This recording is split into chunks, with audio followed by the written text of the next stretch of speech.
Meron lang akong gustong i-confirm muna kay Colonel Marcos. Hindi ko ma-imagine kasi yung sitwasyon kanina when he was asked about the warrant na na-issue ng isang judge sa Samar. No? May I know ano yung, is that a search warrant or a warrant of arrest? Search warrant po, Mr. Yun ang Chair. in-issue ni judge. Opo. Search warrant. Search warrant po. And earlier, sinabi mo kasi, inutusan mo si SPO4 Laraga ba yun? Laraga? Police Major Laraga po. He was Police Major din, sir. I heard you said kanina na you ordered Major Laraga to arrest.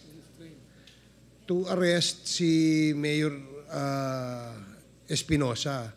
Why would you make such an order?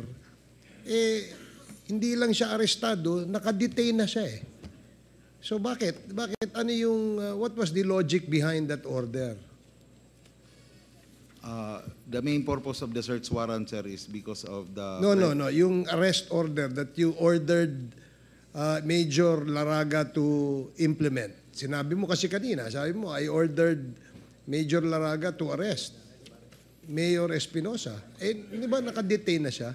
Yes, sir. But if we will have a positive result on based on the implementation of the search warrant on illegal drugs and possession of firearms, we will also arrest him to file another case. Because it would be a separate case doon, sir, na nakakulong po siya. Kasi ibang kaso po yun, sir. So every time na merong I am sure no when you serve the search warrant, nag-coordinate kayo sa BJMP ng Albuera. Ng Albuera ba ng anong jail yun? By sub-provincial jail, sir. Yeah, but you've coordinated with them, correct? Hindi po. Ang coordination po namin doon lang po sa Baybay City Police Station, sir. City Police Station. Yung Hindi po ang coordination hindi namin. ba protocol or SOP na magko-coordinate kayo with the provincial jail warden at saka syempre yung mga jail guards? Yung po sana, sir, ang normal procedure. Kaya lang po, based po doon sa validity, sir, ng search warrant at doon sa intelligence information that some of the jail guards are already involved on the, kumbaga, nasusuhulan na po doon sa drug trade, sir. So, we would think if we will coordinate, baka, sir, ma-clean up, sir, yung lugar, wala kaming abutan doon. So, by not coordinating with them, kasi ang feeling nyo, sila ay may connection dun sa Drug trade, sir. drug trade sa loob. Kaya doon kayo sa police nag-coordinate. Yes, sir. And Yes, when you Mr. entered the jail, the provincial jail, kanina narinig ko, sinabi mo that 19 personnel kayo. Yes po, sir. Not all CIDG. Meron pong maritime group po kami kasama. Lahat ba yung 19 na pumasok sa jail nakasuhan? Yes, Mr. Chair. So you were all respondents to a case? Lahat kayo? Yes, Mr. Chair. At you're telling us na yung 90 na yon na-dismiss yung kaso? In RTC court, sir. So lahat kayo na-dismiss? Na-acquit po, sir. I'm sorry, na-acquit. Yeah. Yes, Mr. Chair. Okay.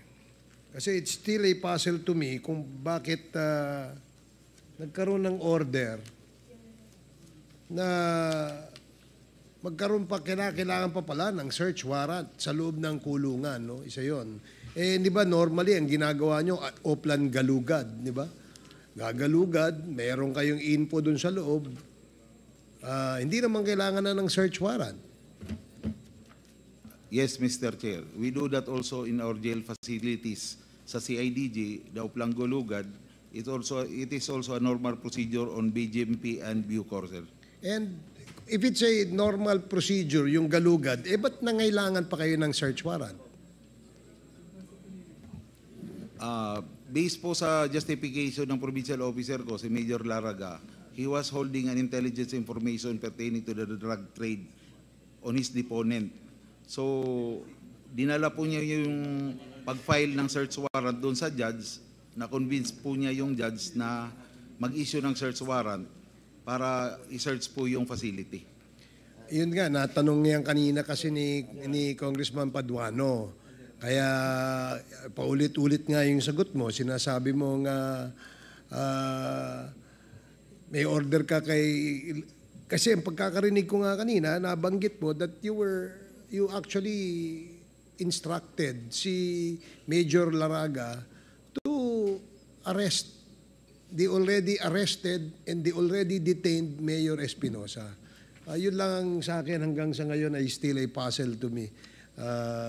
Kaya ko lang natanong ulit. Yes, Congressman Paduano, you want to make a follow-up? Mr. Chair. O sige, si Congressman Acop. Yun dun sa yung inyong puzzle. Yung puzzle po ninyo. Yes. Kaya nag-apply sila ng search warrant para makapasok at mapatay nila yung tao. May reward yung patay eh. Yung buhay wala eh. Tama. Thank you, Mr. Chair. Salamat. Salamat. May I know, Colonel Marcos, meron ka bang STL? Wala naman po, sir. Wala ka bang, is it correct, Colonel Garma, na wala siyang STL? Basa ka na. Mr. Chair, nung nasa PCSO pa ako, kaibigan niya po yung may-ari ng STL sa area kung saan po siya assigned. So, I think nagkaroon ng partnership when the time na-detain po yung tao na may-ari ng STL. Yan ba ay si J.Y. Archers, Colonel? Yes, Mr. Chair. So, you are a partner of J.Y. Archer? Hindi po. Bali, ang nangyari po dyan, may-ari po ng JY Archers, yung franchise owner po, problemado po siya sa pag-implement po ng franchise na nakuha niya sa PCSO. Because there are a lot of illegal gambling in South Cotabato. So, ang ginawa ko po, based po on the instruction po ng PCSO at saka ng CIDG, kasi mandated po kami ng CIDG on operating on illegal gambling, tinulungan ko po, Mr. Chair, para po ma-implement po niya yung STL franchise niya. Sige, para hindi tayo magtagal dyan, babalikan natin ulit yan sa sunod. So, you better convince this committee, Colonel Marcos, in our next committee hearing. So, Congressman Paduano. Chairman, just rejoin there with regards to the issue being tackled just this afternoon doon kay Colonel Marcos. Colonel Marcos, kasi na-establish na yun, di ba? May jurisprudence na with regards to Supreme Court ruling, na walang compelling reason to apply for such warrants dun sa jail. Na-establish na yun. And second is question of deponent. No? Established na rin yun. Now, kaya nga, pinaimbitahan natin si Colonel Laragay in the next hearing at saka yung deponent nyo. Yung deponent mo na you mentioned, doon sa tatlong search warrant na in-applyan nyo doon sa kay Egay Alvarez, kay Mayor Espinosa at saka doon sa bahay. So para malinaw tayo doon, this will be a lesson to everyone na hindi pwede yun. At saka established na yun, question of deponent, dapat may direct knowledge. Wala siya doon sa kulungan. Paano, anong intel report na sa pinagsasabi niyong deponent has dapat may direct knowledge. Now, balikan ko lang po yung 5.1 billion ni Kerwin Espinosa as alleged by Colonel Marcos kanina po. Alam mo, Colonel Marcos, pinatawag ko talaga yung sinasabi mong tao from the AMLAC na nakausap mo. He's not a lawyer. Yung isa po lawyer, but a year ago, wala na po sa AMLA. Ngayon, nandito po, yung isang tao nakausap mo rin si Mr. Art Bacoli. Mr. Art Bacoli, kindly take the seat. Para tapusin na natin to. Colonel Marcos. Yes, Mr. Chair. Now, Mr. Art Bacoli, are you still with the AMLA? Yes, Mr. Chair. I have not taken you out, please. Not yet, sir. Chairman, can we... Comsec, please administer his oath. Sir, please raise your right hand. Do you swear to tell the truth, the whole truth, and nothing but the truth in this public inquiry, so help you God? Yes, sir. Thank you. Okay, thank you, Mr. Chairman. Please, kindly state your name and your circumstances with the ALMA. I am Mr. Artemio Bacoli, Financial Investigator of the Anti-Money Laundering Council, sir. Thank you. Have you met Colonel Marcos in Leyte? Yes, sir. When was that? September of 2016. Kita mo, Colonel Marcos, mas na-recall niya. Ikaw hindi mo matandaan kahit buwan mo lang at saka year. Now, during this afternoon's hearing, Colonel Marcos claimed that there is a 5.1 billion being freezed by AMLA with regards to the properties and cash of Kerwin Espinosa. And that data, as alleged by Colonel Marcos, came from the AMLA when you visited Leyte with Colonel Marcos. Is it correct? No, sir. No. The frozen amount did not reach billion, sir. Sorry. The total amount frozen did not reach billion, sir. Oh, Colonel Marcos. And it was also confirmed this afternoon when we asked the AMLA for the actual data. Maliit po yung kay Kerwin.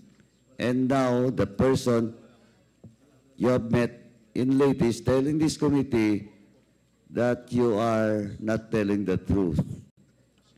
Yung pinakita mo sa akin dito is all about newspaper reports, Inquirer.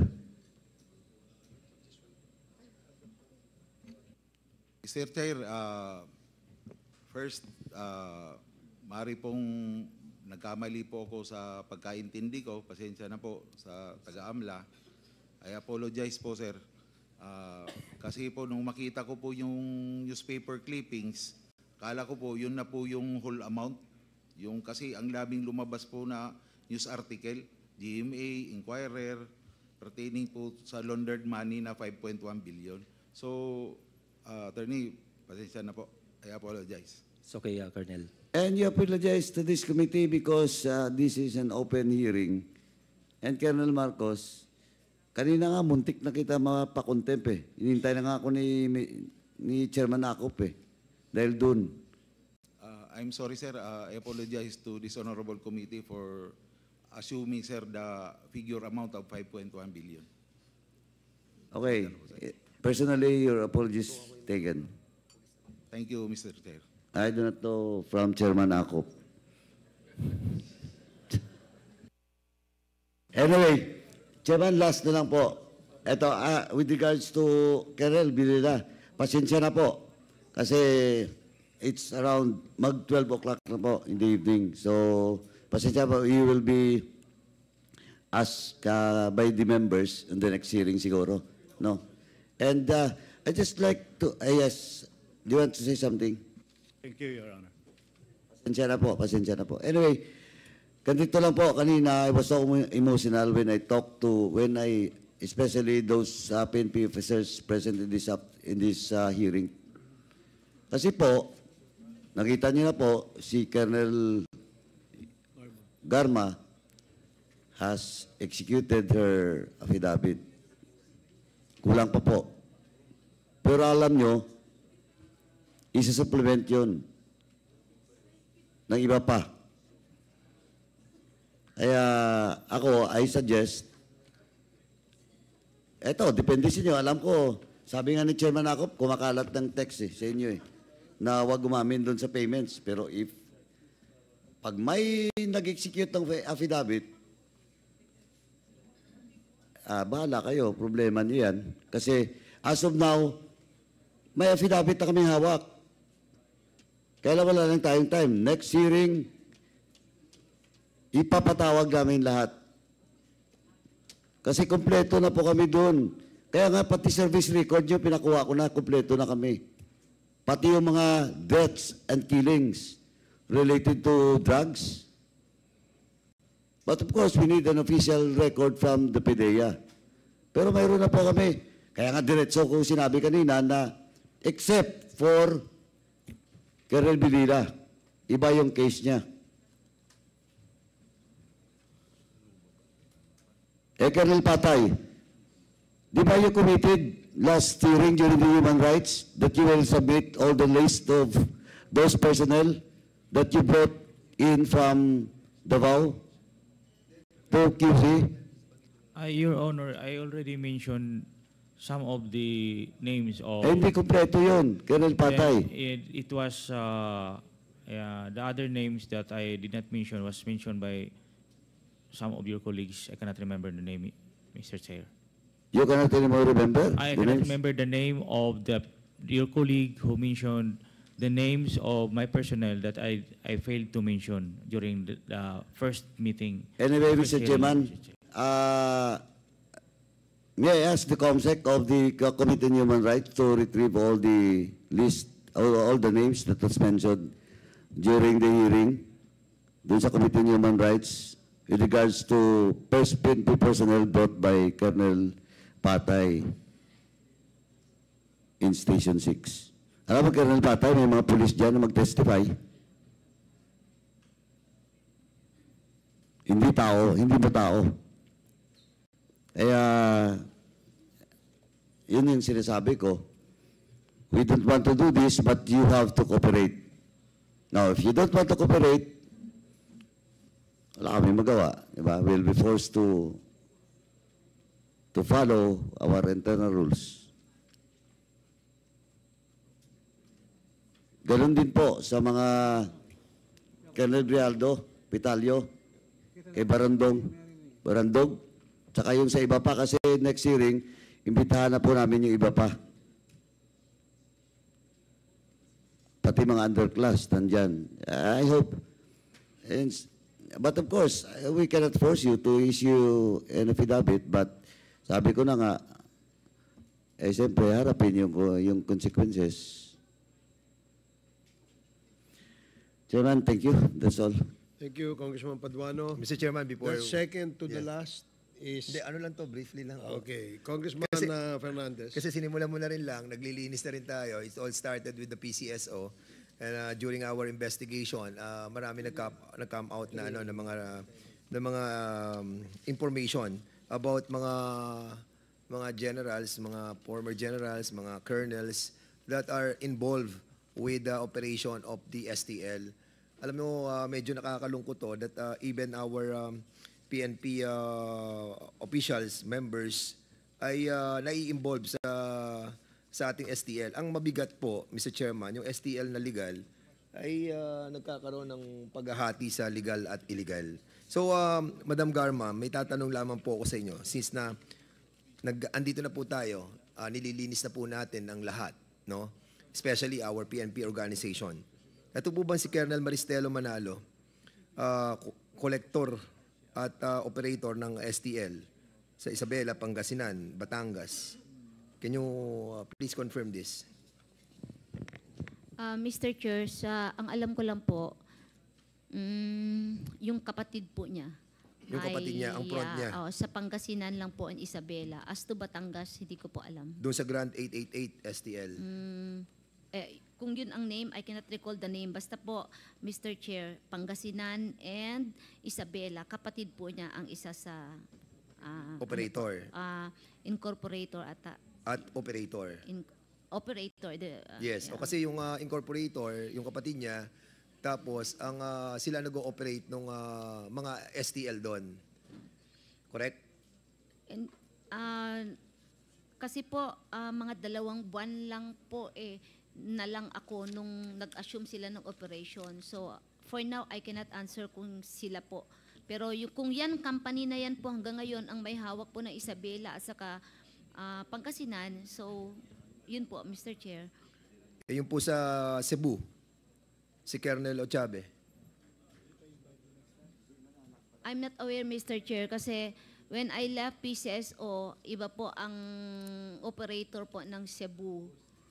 Is that what Cebu, Mr. Chair? Cebu City, Cebu Province po ba, Mr. Chair? Yung pong dito po sa management ng Batangas, Colonel din, resign na siya. Nag-resign na sila. Ito, mga resign na to, ha? Siguro, kaya sila nag-resign dahil nga meron na silang negosyong ganito. Si Colonel Lawrence Cahipe. Mr. Chair, I think it's not during my time po. Iba po ang may-ari na Batangas during my time po. Pero, nag-ooperate. I just do not know now, Mr. Chair. Si Tony Ong ng Quezon. Kilala mo si Tony Ong? No, Mr. Chair. Candelaria, Quezon? Nag-ooperate din siya ng STL doon. I have not encountered that name during my time, Mr. Chair. Alright. Mr. Chairman, kasi marami mga list dito and these are the prominent people that I have seen. Meron pa po dito that actually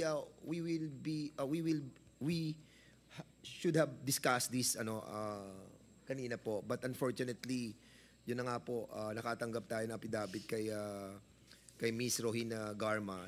Kaya the reason why we haven't asked the PCSO and all these officers as well. But rest assured that we will go with that, no? Unless that you have cooperated with all of us. We hope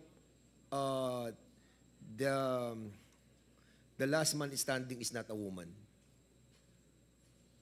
Nakakaya, isa pang babae ang tumayo para manindigan at linisin ang ating kapulisan. We hope. Sana tumayo din po tayo at panindigan na po natin ang katotohanan. Colonel Villela, wala na lang po talagang oras pero they have already executed an affidavit knowing the transfer of that $100,000. So we're just reminding all of you, no, that evidence come in this Quadcom without even lifting a hand for all of us. Sana po pag-isipan po ninyo. Yun lang po, Mr. Chairman. Maraming salamat po.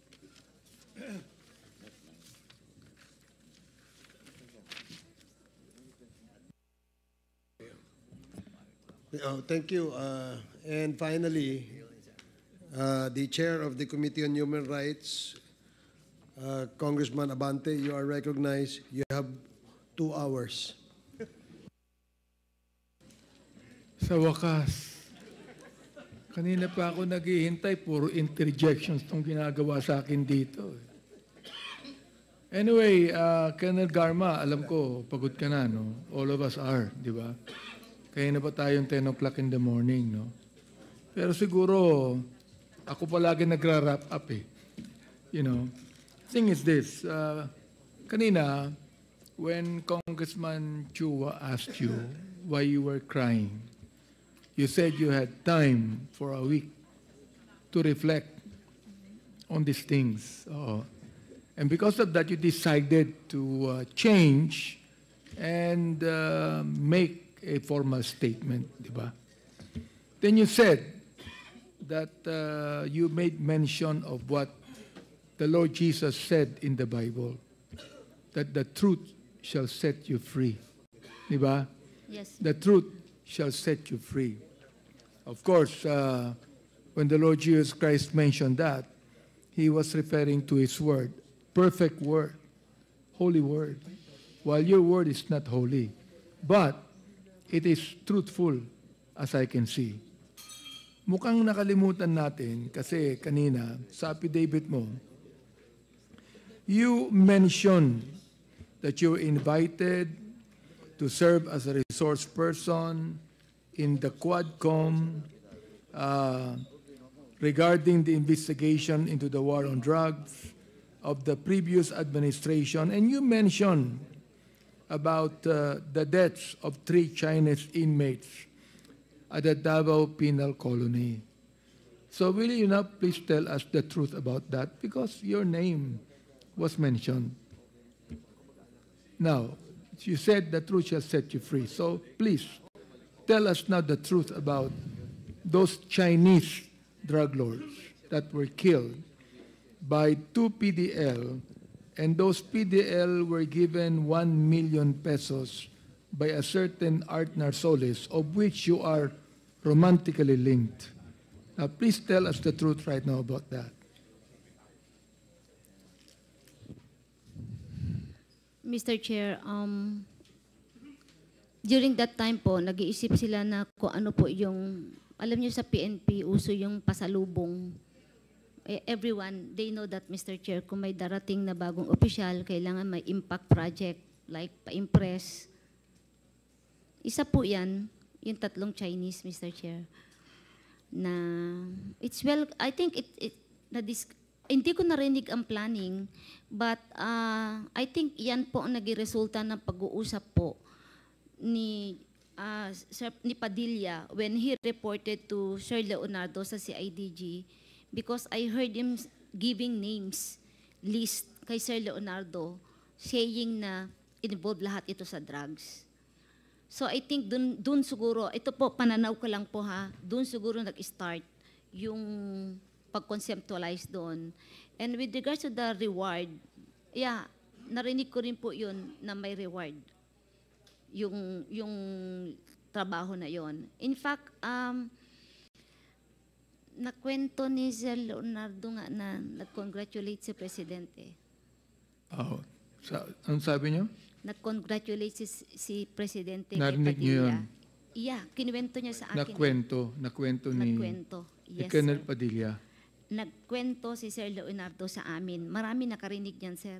Okay. So, doon ko nalaman inaamin mo that most you likely knew nga. all about it and you were involved? Is that what you're saying? Hindi po ako involved, but I heard na lang po na ganun yung nangyari at may pa-thank you na nangyari na nakausap si Padilla according to Sir Leonardo na ginawa daw ni Presidente, which is yun naman din nasabi ni Padilla, kaya baka ho, totoo. Wala po ako doon nung nangyari yun, but kinuwento kasi. At least you mentioned some truths to it, no? Of course, you knowing Art Narsoles, Yes po. who was very much involved, even in the giving of the reward. Narinig niyo yun, di ba? Yes, sir. Kilala ko siya, sir. Actually, during that time po, wala na po kaming relationship. Wala na. That time po na nangyari yung sa Chinese po, wala po kami. Do you know where he is now? Hindi ko po alam, Mr. Chair. Kasi iniimbita namin siya, walang nangyayari. Anyway, I'm so glad that you said something about that. Now, how about the death of General Wesley Barayuga? Tell us the truth about Yes, sir. that. I don't know, sir, kung you can come up with a theory on this. But as, No, I'm not very into any theory. I do not want a theory. I want the truth. Yeah, I am explaining kasi up to now, puzzle din po sa akin. After I heard the testimony of General Pinili that he talked with Yusek Kitain and Senator Bongo, dun ko pinagpitagpi yung sarili kong analysis on dun po sa information. Because po March, when the President announced that I will assume as General Manager of PCSO, si Dongail po, na classmate ko, ay nag-text sa akin. Clarence Dongail, who is nasa Bilibid po, Mr. Chair. Nag-text siya sa akin na, "Oh, Bok, magpi-PCSO ka na pala." Sabi niya. Ay, hindi, text po, tawag po yun. Magpi-PCSO ka na pala, gumanon. Sino sabi sa'yo? Clarence Dongail po. Clarence Dongail. That time po maraming tumatawag na classmate ko sa akin. I do not know kung saan nila kinukuha ang phone number ko. I think everybody knows my phone number during that time. He called me. Sabi niya, magpi-PCSO ka na. Alam mo ba na ang board secretary nyo dyan ay involved sa drugs? Sabi ko, oh? Sabi ko, oo, tinago lang ng mga class 83 yan dyan. That's his term to me. Tapos sabi ko, hindi ko alam yan. Sabi ko, oo, kasi yung mga, nagkwento na siya, marami na siyang kwento. So, ang ginawa ko lang, sir, I relayed it kina sir. And he mentioned the name of General Barayuga. Opo, sabi niya, Barayuga, kasi napang-abot daw niya po. Nagpang-abot niya po sa, nagpang-abot po sila daw sa kung saan yung na-assign pa si General Barayuga at saan siya na-assign din noon, nung junior officer pa siya before siya nakulong. So what I did only, sir, since I don't have the resources to validate or whatever, I just nirelay ko lang po ang info for validation. It's common knowledge, Colonel Garma, that you and General Barayuga has some altercations, di ba? No, Mr. Chair. That there's some things that you do not agree on. No, Mr. Chair. Okay. Ano okay yun? Po. Ano yun? Ano okay totoo? po yung friendship namin ni Sir Barayuga. We don't argue, we didn't argue, Mr. Chair. So you do not argue with him as far as the operations of the STL is concerned? Wala po kasi siyang hand doon. Board secretary po siya. He just handles yung mga board resolution, take notes of the board meeting. No decision making, Mr. Chair. So, is it true that you were the one that provided the pictures of Barayuga to Lieutenant Colonel Mendoza? No, Mr. Chair. I did not. You did not provide any picture at all? No, Mr. Chair. I did not. Okay. You mentioned former General Pinili. Is he there? Yes. General Pinili, will you please come over and tell us about what Colonel Garma said? Sapagkat binanggit ka niya eh. So, sabi nga ang iyong participation dito kung meron.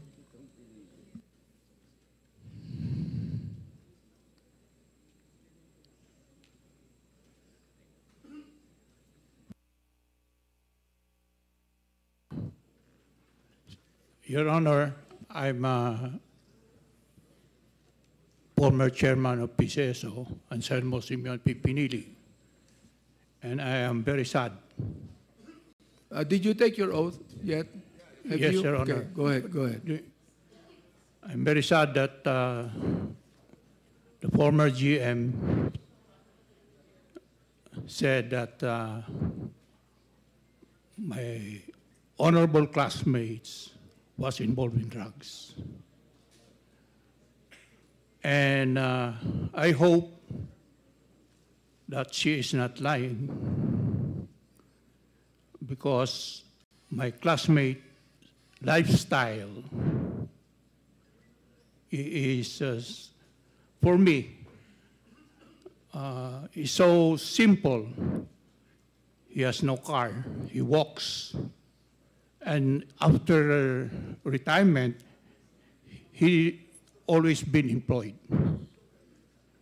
So during my experience with him, when he prays, You still have saying something here, General. But you're saying that you're the classmate of General Barayuga? pardon, sir? You were? Okay. Yes, Now, I'm will the you classmate. please, Colonel Garma, will you please repeat what you said a moment ago when you mentioned General Pinili? Will you please repeat that so he could be able to hear what you said?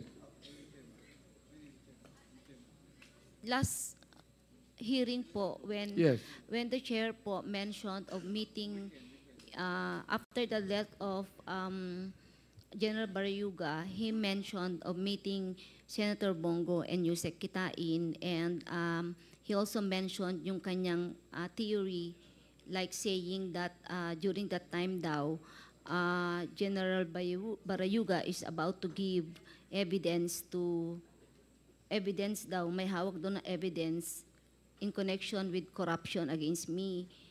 Yun po ang pagkaintindi ko po sa kanyang sinabi last board meeting. Well, that's what General Pinili said. Opo.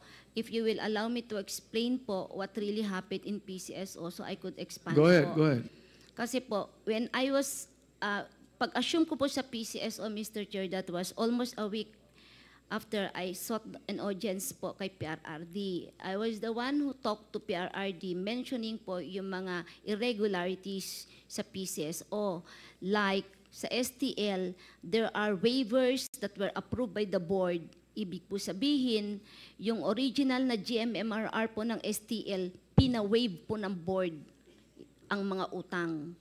Halimbawa STLA may utang na 20 million dahil sinasabi daw nila na lugi sila. O sige, i-waive na lang natin yan, 20 million mo, gawin na lang natin 10, i-post-dated mo na lang yan. Ito na lang yung bago mo GMMRR. From 10 million, gawin na lang natin 8. Reduction of GMMRR po yon. Meron din po mga bond po na instead na cash po ang bond, naging installment. Mga ganon. So, yun po yung naabutan ko. And there are also reduction of GMMRR na hindi pa po na-cancel yung previous contract ay in-implement na po yung bagong amount na board resolution lang naman po ang na-issue. Meron din pong in-implement pero walang kontrata. May kontrata, hindi napirmahan. May kontrata na pirmado, hindi mo alam kung sinong pumirma. So those are the irregularities po na nangyari. And kung i-compute mo po na wala kay PCSO, I think, if I'm not mistaken, meron naman po listahan ng PCSO, that is around 5 billion ang nawawalang 5 pera. billion. Oo, more or less. I'm not sure of the figure, pero yan po yung estimate. So, I reported that to the President because bawal po yun. Na i-waiver mo, ang cash bond installment mo, i-merge mo yung isang company, 3 area, isang company, i-merge mo into one, para sa ganun yung bond is ma-reduce. Instead of 15 million ay magiging isang 15 million na lang. So, nakatipid ka ng 30 million. Mga ganun po yung sitwasyon noon. So, there was during that time when I assumed also, may nag-garnish po na 700 plus million ang TMA sa account ng PCSO na parang nawalang bula. At paano nalaman ng TMA ang bank account ng PCSO sa PNB and I forgot the other bank, which is a mystery hanggang nung umalis ako, parang walang klarong nangyari. Hindi namin alam kung paano nangyari na wala na lang yung 700 plus million sa account ng PCSO. Up to now yan, alam niya ng PCS. I don't know kung na-account na o naibalik na ba na TMA. Nagkaroon po ng case po yan. With regard sa peryahan ng bayan, pag-assume ko po, Mr. Chair, meron pong court CA decision.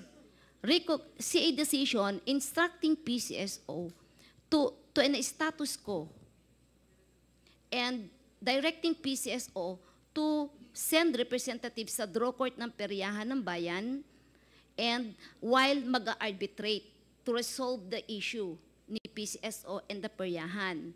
And pag-assume ko po, meron ng board resolution adopting the Court of Appeals decision.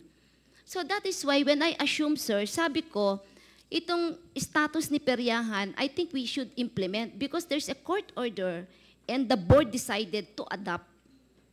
Pero that time po, kinasuhan na po ng peryahan si Chairman Pinili for not following the CA order po. So, sabi ko, ayaw ng board na implement. So sabi ko, let us cancel then the board resolution. Para sa ganun naman, wala akong i-implement. Kasi implementer lang naman ang GM po. Ayaw po nila ipa-cancel. Sabi ko, kung ayaw niya i-cancel, then I will implement because there's a board resolution adopting the CA decision. So, mga ganun po yung sitwasyon during that time. Nalaman po ni Presidente, kaya pinakancel niya lahat ng game. At sabi niya sa akin, ayusin niyo muna lahat yan, magbayad muna lahat ng STL before niyo ipa-resume.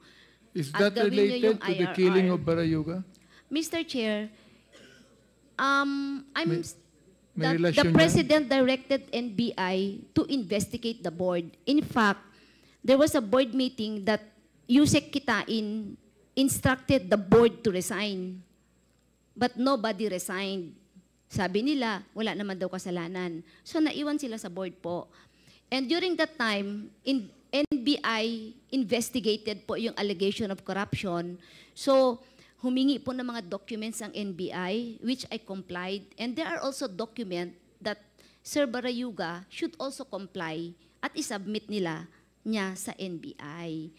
So yun po yung sitwasyon noon, sir, na sinasabing may corruption, may mga documents, isasubmit talaga si Sir Barayuga sa NBI, which is, yun yung allegation po ng mga irregularities na nangyari po in the past, not during my time. And last quarter of 2020, Eric Destor met me po, nag-usap kami sa Shangri-La. Sino po? Eric Destor, he was the OIC NBI during that time. Nangumusta siya, sabi ko, it's okay. Inaayos naman namin lahat. Sabi ko, kumusta po yung investigation nyo, kako? Ang sabi niya, tapos na daw yung investigation na ginawa nila sa PCSO.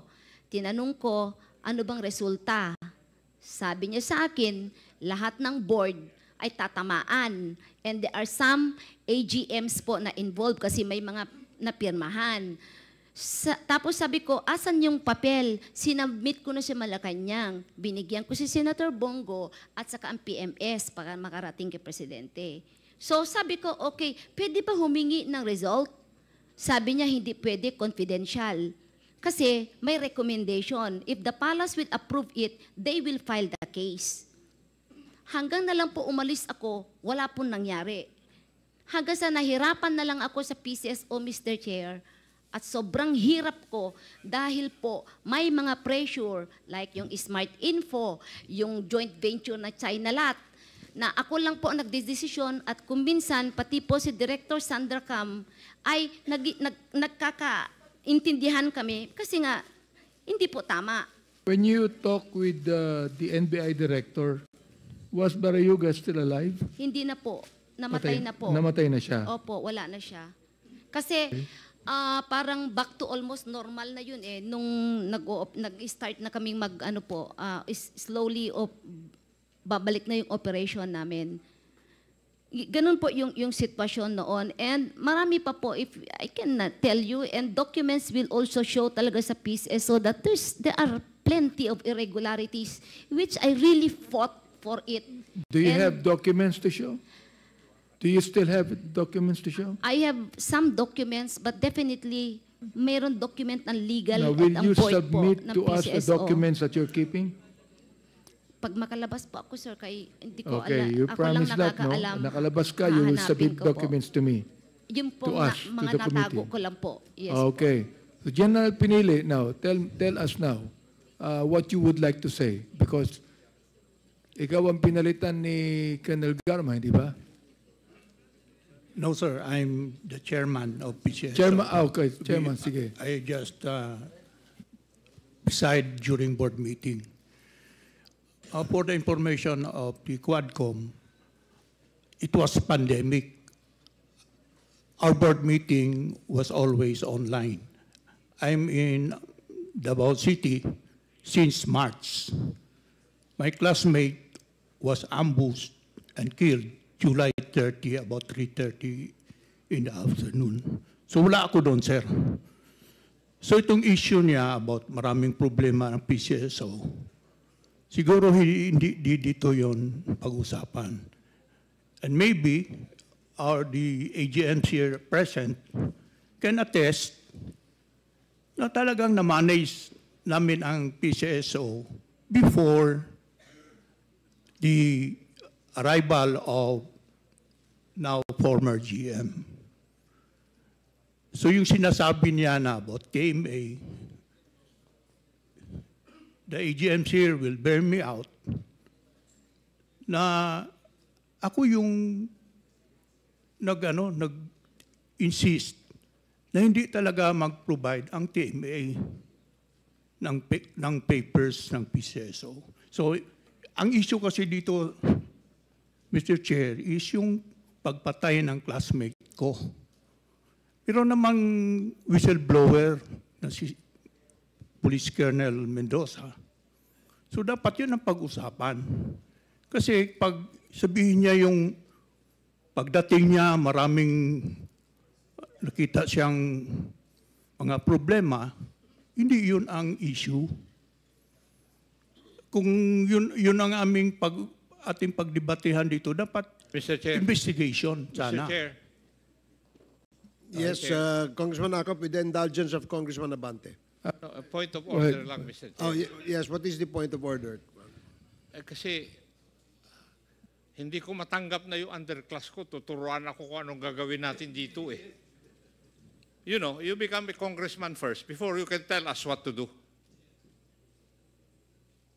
When we want to discuss something here, wala kang pakialam doon kasi kami ang nagkukuha ng agenda rito eh. Pero to tell you frankly, ako'y upper class mo, naiinis ako doon sa sinabi mo, nasasabihan mo ako kung anong gagawin ko. Thank you, Mr. Chair. Thank you, Congressman Akop. Please continue, I'm sorry, Your Congressman Honor. Abante. Mr. Chair, I believe to General Pinili, no, tama yung sinabi po ng upper class ninyo. Ako rin po gusto kong sabihin na whatever we discuss here and investigate in this committee is related. Related po yan sa pagpatay. Hindi pwedeng hindi yan related. All right?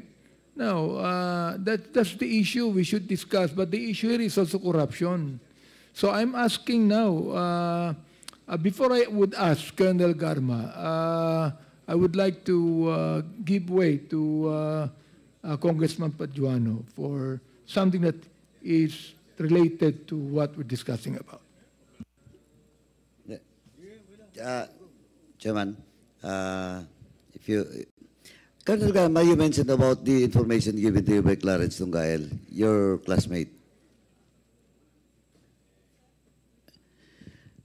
You mentioned about the information given to you by your classmate Clarence Tungael. Yes, Mr. Chair. When was that? Before or after the death? March or April.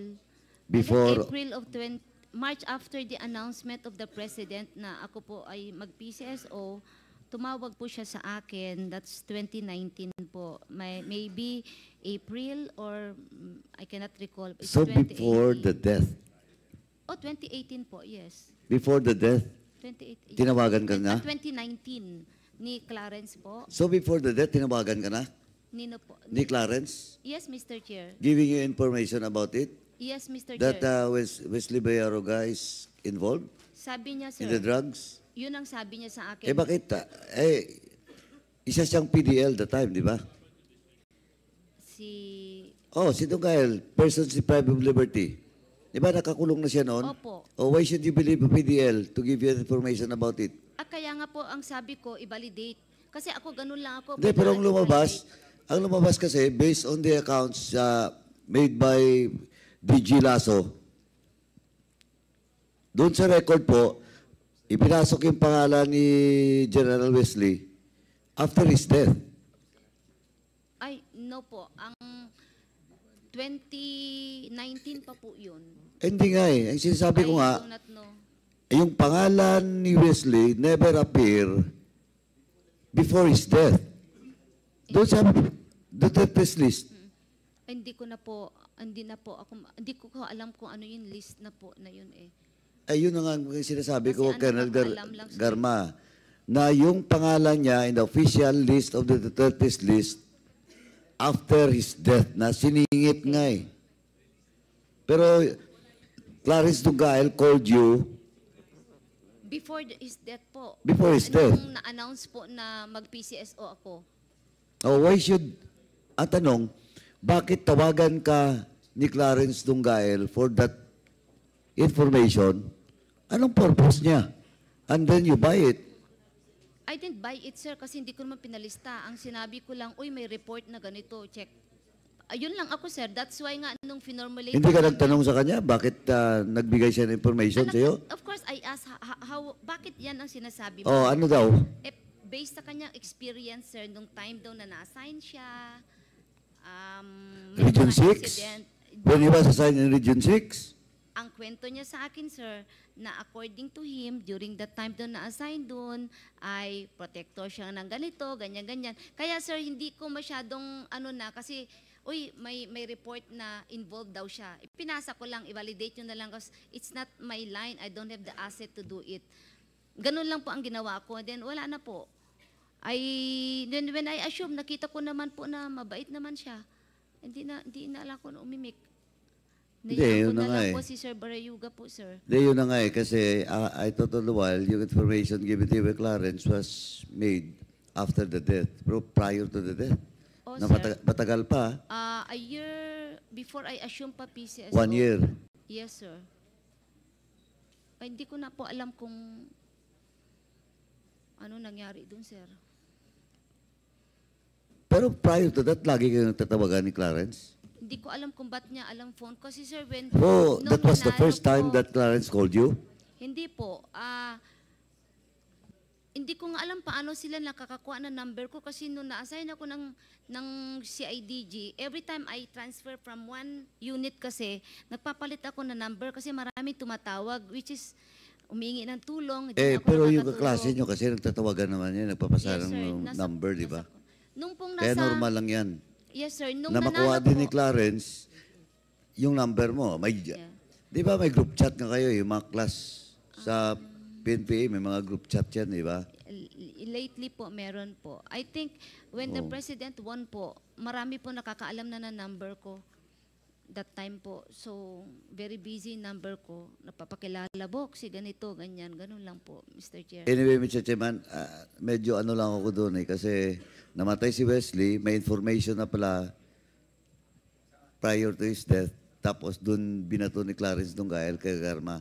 And we know for the fact that Clarence Dunggael has a lot of connections and with regards, especially with regards to drugs, doon po sa Bilibid. In fact, he was involved in Peter Co case, di ba? Yes po. Anyway, tingnan natin. Baka mapalaliman natin yung information na yan later. Yes, sir. Thank you, Mr. Chair, Chairman. so gusto mo sabihin ngayon, Gobernador Galma, that you have nothing to do with the death, with the killing of General Barayuga? Wala po, Mr. Chair. Wala. Wala So po. therefore, yung sinabi ni Lieutenant Colonel Mendoza is actually wrong. Yes, Mr. Chair. So you are now saying to us here, truthfully, that you have nothing to do with the death of General Barayuga. Yes, Mr. Chair. Okay. Mr. Chair, Later on. Mr. Chair, can I? Go ahead, go ahead. Si Arthur Solis po, Ma'am Garma, the time nagtatrabaho po sa PCSO, Yes, sir. Naka-detail pa po sila, sir. di ba PCSO tapos si Arthur Solis, tapos si Lieutenant Colonel Laguna. Santi Mendoza, tapos si Nelson. Yun ang pagkasunod-sunod doon, di ba? Sabi kasi, nakausap niya si Colonel Leonardo. Pero nakikita ko yung diagram kasi baka, hindi ko lang alam, hindi lang ako sigurado. Kasi different yun, parang parallel po yun eh. Kaya naitanong ko si Arthur Solis kung by that time nandun po sa PCSO o baka kinamit yung telepono, sinabi ni Santi. So, yun lang po yung aking analysis. Personal analysis ko lang po yun. Kaya nag-ano po ako kay Congressman Benny Abante. So that time, nandun pa po si Andun pa po. Nung namatay po. Colonel Arthur Solis. Nung Opo. namatay po. Nung namatay. Yung day mismo, no July, parang wala akong Pero naalala po. on that duration, doon naka-stay si Arthur Solis sa PCSO. Naka-detail pa po. Naka-detail pero siya doon. Parang wala siya nung time na yun po. Nasa Davao sila. Kasi pandemic, ako lang po ang bumalik ng Manila. Thank you. Pero Mr. Chairman, di ba, in-invite na natin si Colonel Arthur Solis ba? Yes, SPO4. SPO4, oo.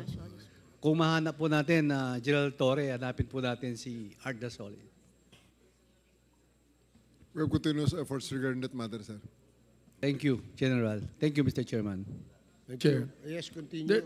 There was a number of relatives that you have sa PCSO, hindi ba? Number, Of relative, mga kamag-anak mo. Yes po. Oo. Yes po. Okay, Mr. how many of them na hinire mo sa PCSO ng mga kamag-anak mo? Will you mention that here, please? Isa, secretary, charity.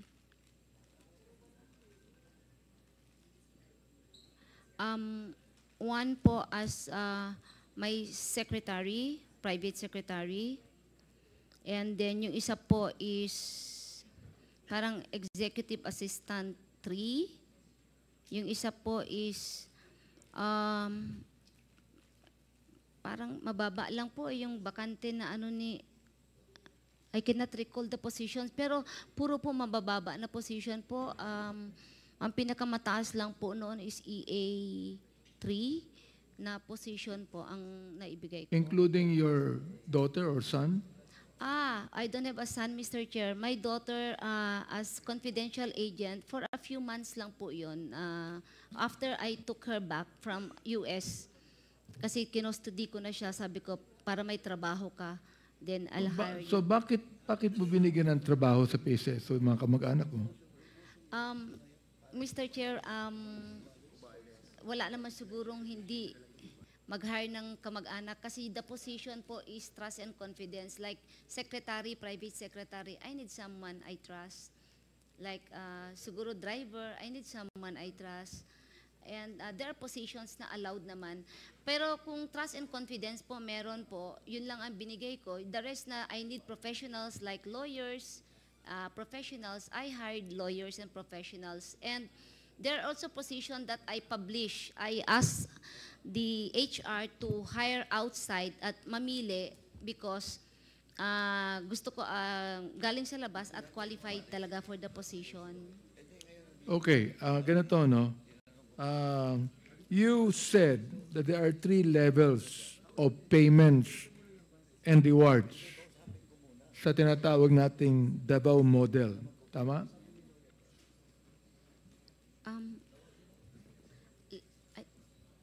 There are levels like 3 levels of payments and rewards. I cannot. Kanina nabanggit mo yun eh. There are 4? 4 levels. Oo. There are 4 levels na nabanggit mo, hindi ba? Yes po. I think. Okay. I was looking at it and sabi ko nga, ang laking pera ang lumabas dito. The fact that thousands were killed, actually. So I would like to ask our PNP personnel here. Diba? General Torre. Nakita ko yata si General Karamat dito, ha? I'd like to ask them if you share the statement of Colonel Garma na meron 4 na level ng payment and rewards to policemen na pumatay ng mga drug pushers, drug lords, drug traffickers. Do you share that statement? General Torre, do you deny or do you share the statement? Sir, I have no personal knowledge regarding that matter. Because truth to tell, sir, if I may be allowed to speak candidly, that's something that's the kind of system that will eventually be right at the very start. That's not against. So you're that's saying not that you within the have law. no personal knowledge I of don't that, have personal knowledge regarding that and matter, you have sir. not heard it even. No, sir. No, you haven't. Colonel Patay, Yes, Mr. Chair. Dinay mo kanina. Are you still denying it now? Wala po akong knowledge yan, Mr. Chair. You have no personal knowledge then. Wala po, Mr. I'd like Chair. to ask, where's Colonel Marcos? Colonel Marcos, do you share the statement that was given to us by Colonel Garma about the payment and rewards, or you also deny that? Pertaining to the reward system, sir, tama po si Colonel Garma doon, nag-circulate po yan sa buong PNP organization. Pero ang makaka-validate lang po talaga niyan is yung inner circle po ng gaya si Colonel Garma, yung mga nakakaalam talaga, sir. May natanggap yung pumatay kay Mayor Espinosa. Wala naman po akong natanggap doon, sir, kasi may operation. Hindi ikaw ang sinasabi ko. May natanggap ba yung mga pumatay? Hindi naman ikaw ang pumatay, di ba? Po, sir, hindi naman po. Yun pala naman eh. Ang natanong ko, mayroon ba natanggap yung pumatay? Wala naman po siguro, sir, kasi... Hindi mo alam. Opo, yung unang... Si Major Laraga, may natanggap ba siya? Wala po yata, sir. Ngayon, sir, yung war on drugs kasi, sir, nung umpisa, wala pong ganyang reward system. Yung talagang operation, true operation on listed drugs personalities. Pero napansin siguro, sir, nung administration na medyo walang masyadong nagpa-participate. So nung nakakulong na po ako, sir, naka-restricted, parang narinig ko, sir, na nag-umpisa na po yung reward system to encourage other officers, other personnel. Nakatanggap si Major Laraga at yung mga pulis, hindi mo alam. Hindi po Kasi Luca, nakakapagtaka na papatay nila sa loob ng selda eh. Si Mayor Espinosa eh. Nakakapagtaka kahit sino. At tanungin mo, nakakapagtaka, nakakulong na yung tao eh. Papatayin nyo. Ngayon, nalaman natin mayroong payment and rewards. Hindi mo alam, hindi ka nang katanggap dahil hindi naman talaga ikaw ang pumatay, di ba? Yes, Mr. Chair. At hindi mo alam na mayroong payment and reward na binibigay sa mga pumatay. Tama ako, mali? It's true na naririnig po ng kapulisan yan, sir. Pati ako, sir, naririnig ko po. Si General Karamat ba nandiyan kanina? Nandiyan kanina eh. Wala na ba ngayon? Wala na, no? Okay? Now, Colonel Garma, have you heard of the killing of Mayor Cesar Perez of Los Baños? Pinatay during the drug war. Hindi po. At merong silang pinagbintangan. Ang biktima po ay nakulong na konsehal, si Norbin Tamisin. Have you heard of that? No, Mr. Chair. Hindi mo narinig. Hindi po. How about the killing of Mayor Halili of Tanawan, Batangas? Mayor Halili. Sa drugs din po yun eh. Yes, Mr. Chair. Narinig ko po narinig yun. mo? Opo. Okay. So, therefore, totoo yung sinasabi mo na kapag mayroong napatay ang pulis, may natatanggap. Totoo po yun, Mr. Baliktarin po natin. Halimbawa kaya, ang binibigyan ng reward, yung hindi nakakapatay. Mas maganda, di ba? Yung bibigyan ng reward, yung imbis na papatayin, hinuhuli, kinukulong, at kinakasuhan. Di ba mas maganda yung ganon? Yes po, yun na-file sana ng kaso. Siguro konti lang ang namatay. Tama ba ko, Colonel Marcos? Am I right? Siguro konti lang ang namatay, ang pinatay. Kung walang payment and reward, konti lang ang pinatay. It's possible, Mr. Chair. Possible. So anyway, Mr. Chair, nakita po natin to and I'm so glad na gusto ko lang pong basahin ang isang manifestasyon dito na naisulat sapagkat sayang naman kung hindi ko babasahin ito. Alright? Itong Davao model ng payment and reward system ay nakakatakot at talaga namang inaabuso. Kung tutuusin, ang reward system ay maghihikayat sa mga pulis na pumatay upang makuha ang reward nila na pera. Tulad po ng sinabi ng aking kasama dito, si Congressman Romy Acop. Tulad po na nabanggit ni Congressman JJ na ito yung love of money. Ibig sabihin, Mr. Chair, walang pinagkaiba ang reward system na ito doon sa mga drug pusher na kumukuha ng pera dahil sa droga. Ito naman, kumukuha ng pera dahil nakakapatay. Walang pinagkaiba, mga kaibigan. At sino bang ayaw makakuha ng pera? Kapansin-pansin din na ang laki ng discretion ng mga pulis. Dahil on a mere suspicion, pwede silang pumatay at yung suspect ay hindi man lang binigyan ng pagkakataon mag-explain or ilaban ang kanyang sarili. Kaya nga po, this is a violation of their constitutional right. Paano kung mistaken identity? Tulad ng napatay na 9 na taon. Tulad ng napatay na si Kian na 17 years old. Ito ay mga mistaken identity. Paano kung galit lang sa'yo ang isang pulis at bigla ka na lang sinama sa listahan ng suspect? Paano kung nagkataon parehas kayo ng pangalan? Ang daming mali sa sistema na ito. At ang pinakamalala, walang reward ang apprehension o paghuli ng suspect. Kung gusto mo ng pera, patayin mo ang suspect. Last question, Mr. Chair, to Vice Chair Bernardo. What is now the status of Commissioner Leonardo in NAPOLCOM? Sir, I was just, I was able to read a letter that his resignation had been accepted, sir. I will be getting the official notice, sir, maybe by Monday, sir. So you will not anymore charge him administratively?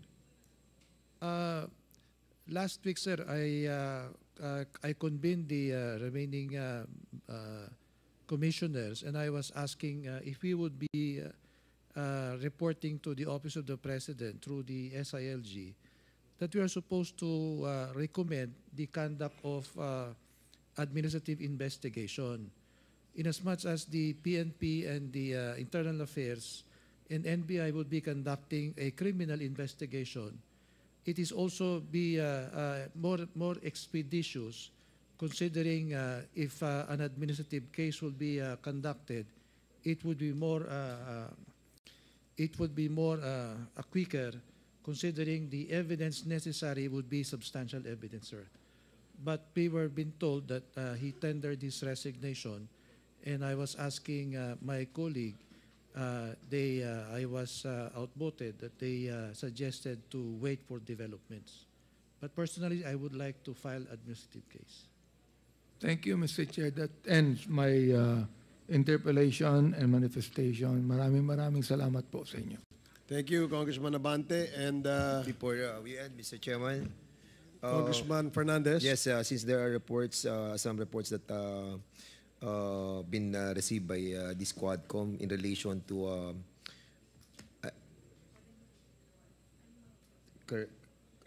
Corporal Junjun Ubales had been detained in Quezon City. Quezon City Jail, yes. Quezon City Jail, and since there are some tricky reports about him being detained on that detention center, may I move that we instead transfer him in the custody of the House of Representatives? I so move, Mr. Chairman. There is a motion to... I object, Mr. Chair. So, before I think know I the was objection one who of moved Congressman. for his detention. I was the one who moved for his detention for lying. Now, if he's going to tell the truth, then I will have no objection. 1 minute suspension. Hindi, okay.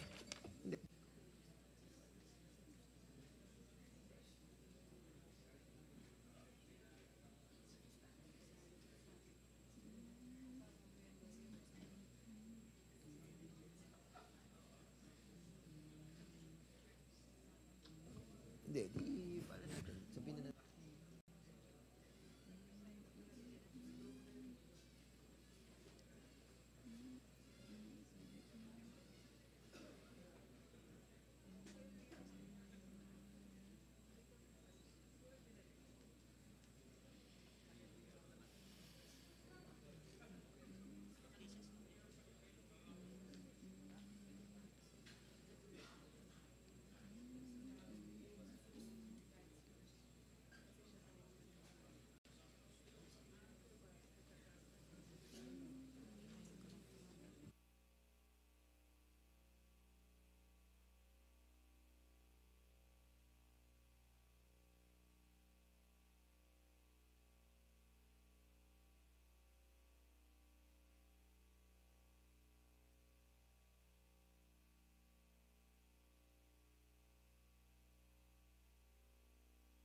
Session is resumed.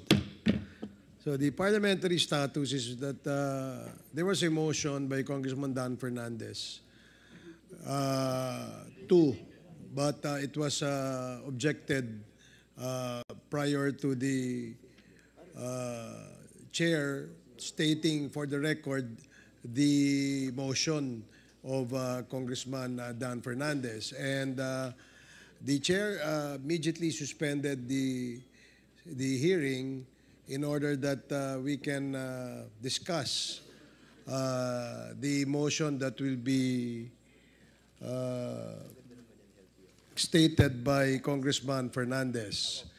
And since there was an objection, nevertheless, the chair would like to state for the record the motion moved by Congressman Dan Fernandez. There's a motion to transfer the detention of certain Sergeant Uballes from Quezon City Jail, whom we cited in contempt in the last hearing, and be transferred to the detention facility in the House of Representatives. And there was an objection by Congressman Acop. Since there is an objection, we would like to divide the House. Mr. Chair. Yes, Congressman Bante. Just Mr. proper, Chair. Mr. Chair, to divide the House. But Yeah. do have a quorum. Yes. Mr. Chairman, We have a- may I be allowed to have a small statement? Mr. Chairman, I don't want to go into voting anymore, since we respect din also the sentiment of Chairman Acop, since we were not able to tell him the issue beforehand. And after the suspension that you have ruled, I have spoken with Chairman Acop. So most likely, Mr. Chairman, let's give a moment with Chairman Acop, and I move that we suspend another minute for it. Okay, session is suspended.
Doon natin. Hearing is resumed.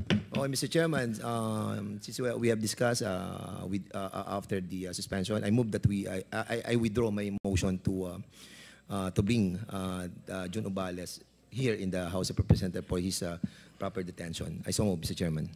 Okay, there's the motion was withdrawn, so there is nothing to vote on. So the next favorite motion is the favorite motion of Congressman Paduano. Hindi, may isa pa. Mr. Chairman. Chairman, just one admin matter to be taken up in regards to the motion for reconsideration that was submitted to us by Colonel Garma on her checkup. So I think we have to consider that request, Mr. Chairman. So is that a motion? I move to grant the request of Okay. Congress, There is a Colonel motion. Garma. There is a motion to grant the request of Colonel Garma to seek a immediate medical attention, and that the House physician will accompany her in the hospital that she wants to visit. Mr. Chair. Is there Mr. Chair. a second? Mr. Chair, before, I will not object on the motion. Okay. But I just would like to ask Colonel Garma, because one of the reasons why we would like to grant the motion is that she has a constitutional right. So I would like to ask her again if she believes that everyone has a constitutional right. Yes or no? Yes, Mr. Chair. Okay. I second the motion. Okay, there's a wala tuloy ako. It was duly seconded. Any objections? No objections? Hearing none, the motion is approved. Mr. Chairman, Yes, DSJJ Suarez. after a grueling 13 hours of Quadcom hearing, I think I have two more witnesses that I'd like to, if the body will so, but given that everybody's a little bit tired and weary, Mr. I object. I object. Given that everybody's a little bit too tired and weary, and considering that we're supposed to be on break, I move that we suspend the Quadcom hearing, Mr. Chair. So moved. There is a motion Mr. Chair, to suspend the Quadcom Mr. Chair, hearing. dali lang po, Mr. Chair. We'd like to greet Colonel Garma a happy birthday because it's her birthday on October 16. Am I right? Happy birthday. So there's a motion to suspend this hearing. And I'd like, there's no objection. The motion is approved. Thank you to all our resource persons, and we hope that in the next Quadcom hearing, you will still attend.